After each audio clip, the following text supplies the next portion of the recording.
చేస్తున్నానో తెలుసా? తెలియని వాళ్ళతో ఏంటి మాటలు? జై హింద్. జనాలు అప్సెట్ అవుతారు, మాట్లాడండి సార్ ప్లీజ్. హలో గాయ్స్, అందరికీ నమస్తే. నాకు టైంపాస్ కావట్లేదని బీజేఎంఐ ఓపెన్ చేసి మ్యాచ్ స్టార్ట్ చేసిన. Solo versus squad. ఇక నేను ఫస్ట్లో నా టీమ్మేట్స్ ఎవరు లేరు కాబట్టి నాకు కొంచెం భయం వేసింది, అందుకే నేను వెయిట్ చేశాను అన్న. తర్వాత నాకు M249 దొరికింది. ఇక M249 పవర్ వించండి, మీ అందరు తెలిసిందే కదా. ఇక నేను వీళ్ళిద్దరికి ఇచ్చి వాడేసిన. ఇక్కడ నుంచి నేను సి బిల్డింగ్స్ పక్కన ఉన్న బిల్డింగ్ దగ్గరకు వచ్చేసిన. ఇక్కడ ఎనిమిగాడు ఎవరి కోసం వెయిట్ చేస్తాడు. ఇక నాకు అర్థం కాలే వీడు ఎవరి కోసం వెయిట్ చేస్తాడు. ఏంట్రా ఇది? Patch work.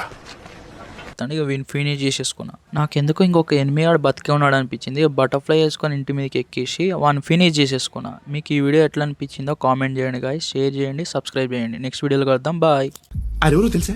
నేను పెట్టే ప్రతి పోస్ట్ ని లైక్ చేయడమే కాకుండా కామెంట్ చేసి 10 మందికి షేర్ చేసే ఉన్నత భావాలు ఉన్న వ్యక్తిరా.